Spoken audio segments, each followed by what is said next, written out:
భోగాపురం అంతర్జాతీయ విమానాశ్రయం ప్రారంభోత్సవానికి ప్రధాని నరేంద్ర మోదీ హాజరు కానున్న నేపథ్యం విశాఖపట్నం నగర పోలీసులు విస్తృత భద్రత, ట్రాఫిక్ ఏర్పాట్లు చేపట్టారు. నగర పోలీస్ కమిషనర్ డాక్టర్ శంకుబ్రత బాగ్చి సూచనల మేరకు ప్రజలు అసౌకర్యం లేకుండా కార్యక్రమానికి చేరుకొని తిరిగి వెళ్లేందుకు 3 ప్రధాన రూటుల్లో ప్రత్యేక ట్రాఫిక్ ప్రణాళిక రూపొందించారు. ట్రాఫిక్ రద్దీ ప్రాంతాల్లో అదనపు సిబ్బంది, టోయింగ్ వాహనాలు, బ్రేక్ డౌన్ వాహనాలు, అంబులెన్స్లు సిద్ధంగా ఉంచారు. విఐపి భద్రత, గ్రీన్ కారిడార్, పార్కింగ్ ప్రాంతాలపై ప్రత్యేక దృష్టి సారించారు. ఆగస్టు 1న ఉదయం 5 గంటల నుంచి రాత్రి 8 గంటల వరకు భారీ గూడ్స్ వాహనాలకు ఆంక్షలు విధించారు. వాహనదారులు పోలీసుల సూచనలు పాటించాలని విజ్ఞప్తి చేశారు. నమస్కారములు. ఈ రాత్రి పిలిచాము ఎందుకంటే టైం తక్కువ. ప్రధాని ప్రోగ్రామ్ ఉంది, మన భోగాపురం ఎయిర్పోర్ట్ ఇనాగ్రేషన్. అది మన అందరికీ గర్వకారణం.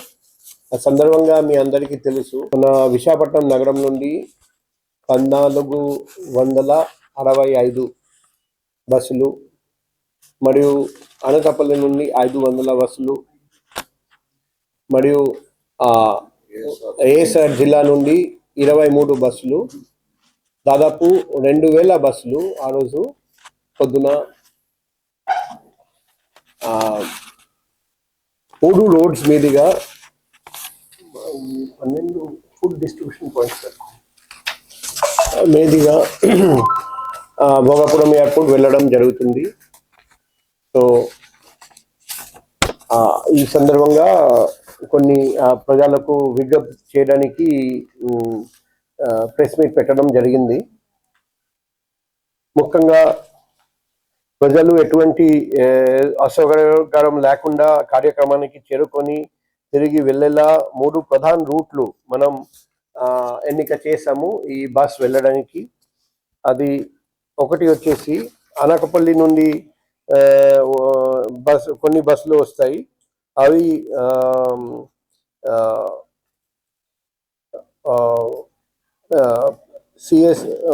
పిఎస్ఎల్ జంక్షన్, అనంతపురం మరియు రాజ్పులవ మీదుగా సభ ప్రాంగణానికి చేరుకోవాలి.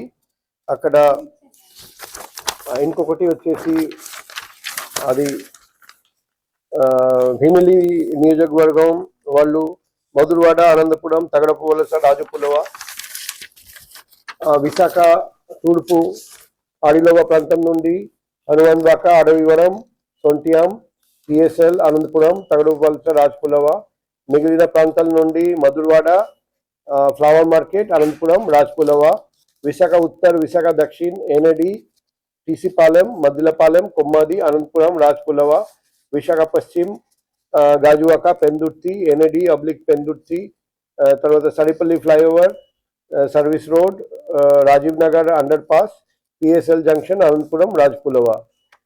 సో 1వ తేదీ ఆగస్ట్ నెల ఉదయం 5 గంటల నుండి 10 గంటల వరకు, అలాగే మధ్యాహ్నం 2 గంటల నుండి రాత్రి 8 గంటల వరకు విశాఖపట్నంలో ఉన్న వాహనదారులు అత్యవసర అయితే తప్ప సాధారణ ప్రయాణికులు ఈ తమ ప్రయాణాలను వాయిదా వేసుకోవాలని విజ్ఞప్తి చేస్తున్నాం. ముఖ్యంగా ఈ 3 రూట్స్ అవాయిడ్ చేయమని రిక్వెస్ట్ చేస్తున్నాం. ఇప్పుడు ప్రజా రవాణా మరియు పార్కింగ్ ఏర్పాట్లు, విఐపి వాహనాలకు, ప్రధాని సభలో పాల్గొనేందుకు వచ్చే విఐపీలకు వాహనాలు నేరుగా విఐపి పార్కింగ్ చేయే విధంగా మేము ఏర్పాట్లు చేస్తున్నాం. అదే మాదిరిగా సభా ప్రాంగణానికి కేవలం 400 నుండి 500 మీటర్ దూరంలోనే అన్ని వాహనాలు పార్కింగ్ వసతి ఫెసిలిటీ కల్పించడం జరిగింది. సో మార్గ మధ్యంలో వాహనాలను నిలిపివేసి మరి వెనక్కి వచ్చే వాహనాలకు అలా చేస్తే తీవ్ర ట్రాఫిక్ అంతరాయం ఏర్పడడానికి ప్రమాదం ఉంది. అందుకే ప్రతి ఒక్కరు కేటాయించిన పార్కింగ్ స్థలాలకి వెళ్ళాలి. అది కూడా వాళ్ళకు సూచించడం జరుగుతుంది. జాతీయ రహదారిపై సభకు వచ్చే ప్రజలు ఇబ్బంది పడకుండా పార్కింగ్ స్థలాలకు చేరుకునేలా అక్కడక్కడ సూచిక బోర్డులను కూడా ఏర్పాటు చేయడం జరుగుతుంది. వాహనదారులు సూచికలను గమనించి పోలీస్ సూచన మేరకు వెళ్ళాలి. ఇంకొన్ని ట్రాఫిక్ ఆంక్షలు కూడా ఉన్నాయి. అనకాపల్లి వైపు నుండి వచ్చే భారీ వాహనాలు, గూడ్స్ వాహనాలు ఆగస్ట్ 1వ తేదీ ఉదయం 5 గంటల నుండి రాత్రి 8 గంటల వరకు లంకెనపాలెం నుండి విశాఖపట్నం లోనికి రావడానికి అనుమతి లేదు. అదే మాదిరిగా శ్రీకాకుళం, విజయనగరం వైపు నుంచి వచ్చే భారీ వాహనాలు, గూడ్స్ వెహికల్ ఆగస్టు 1వ తేదీ 5 గంటల పొద్దున నుండి రాత్రి 8 వరకు విశాఖపట్నం లోపలికి రావడానికి అనుమతి లేదు. భారీ సంఖ్యలో ప్రజలు వాహనాలు వచ్చే అవకాశం ఉన్నందున వాహనదారులు కేటాయించిన పార్కింగ్ ప్రాంతంలో వాహనాలను నిలిపివేయాలి. ట్రాఫిక్ సిబ్బంది సూచనలను తప్పనిసరిగా పాటించాలి. సభ వేదికకు వెళ్లే ప్రజలు, వాహనదారులు ట్రాఫిక్ మళ్లింపులను గౌరవించి పోలీసులకు సహకరించామని మేము రిక్వెస్ట్ చేస్తున్నాం. అది కాకుండా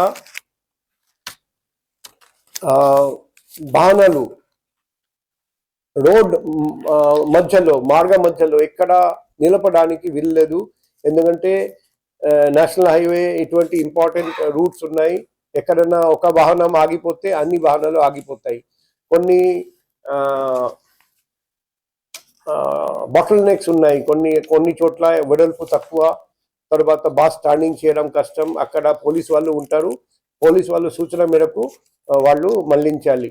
అది రేపు రిహార్సల్ జరుగుతుంది. ఆ రిహార్సల్ కూడా వాళ్ళు అప్పుడు వాళ్ళు చూస్తారు ఎవరు ఎక్కడికి వెళ్ళాలి, ఎక్కడ పార్కింగ్ చేయాలి అంతా చూస్తారు. ఇంకొక ముఖ్యమైన విషయం రిటర్న్ వచ్చిన తర్వాత వాళ్ళు ఒక లేఅవుట్ కేటాయించడం జరుగుతుంది. అక్కడ వాళ్ళకు భోజనం ఇవ్వడం జరుగుతుంది. ఆ భోజనం తీసుకుని బయటికి వెళ్ళాలి. మళ్ళీ హైవే ఎక్కి మళ్ళీ రిటర్న్ రావాలి.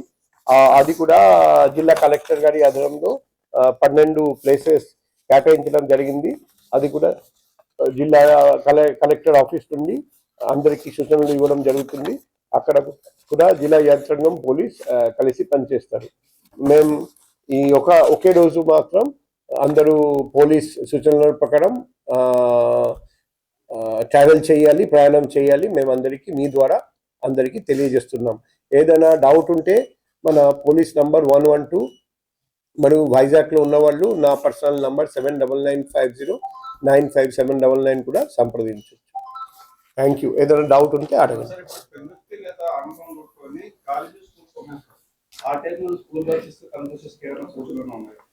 ఇప్పుడు అది శనివారం స్కూల్ కాలేజెస్ అన్నీ ఉంటాయా? Okay, first Saturday. అయితే మేము జిల్లా కలెక్టర్ గారితో మాట్లాడతాం. స్కూల్ కాలేజ్ గురించి ఏమైనా సూచనలు ఆయన ఇస్తారేమో, అది మేము రిక్వెస్ట్ చేస్తాం. ఇంకా ఏదైనా డౌట్స్ ఉంటే చెప్పండి. మేము 2 లక్షల వరకు రావచ్చు, ఇంకా 3 లక్షలు కూడా కావచ్చు. ఫైనల్ గా ఎంతమంది వస్తారో మనం వేచి చూడాలి. అదే ఈ 3 రూట్స్ మనం భద్రత ఏర్పాట్లు చేస్తున్నాం. మొత్తం డ్రోన్ ద్వారా పరిశీలిస్తాం. అన్ని చోట్ల పబ్లిక్ అడ్రస్ సిస్టమ్ పెడుతున్నాం, సైన్ బోర్డ్స్ పెడుతున్నాం. తర్వాత ఎక్కడెక్కడ వెడల్పు తక్కువ, ఇక్కడ వెహికల్ వాహనం అది స్టక్ అయిపోవచ్చు, అటువంటి ఏరియాలో ఎక్కువ మందిని పెట్టాం. మరియు టోయింగ్ వెహికల్స్ పెట్టాం. ఎక్కడైనా వెహికల్ బ్రేక్ డౌన్ అయిపోతే టోయింగ్ వెహికల్స్ అక్కడక్కడ పెట్టున్నాం. బ్రేక్ డౌన్ అయిపోతే అది బ్రేక్ డౌన్ రిపేర్ చేయడానికి మెకానిక్స్ కూడా పెడుతున్నాం. తర్వాత వైజాగ్ వాలంటీర్స్ అండ్ వైజాగ్ యువసన అక్కడ నుండి వాలంటీర్స్ కూడా పిలిపిస్తున్నాం. వాళ్ళతో కలిసి మనం ఈ ప్రోగ్రాం విజయవంతంగా చేయడానికి డిస్ట్రిక్ట్ యంత్రాంగంతో కలిసి పనిచేస్తాం. Thank you. మీ ద్వారా అందరికీ తెలియజేయండి.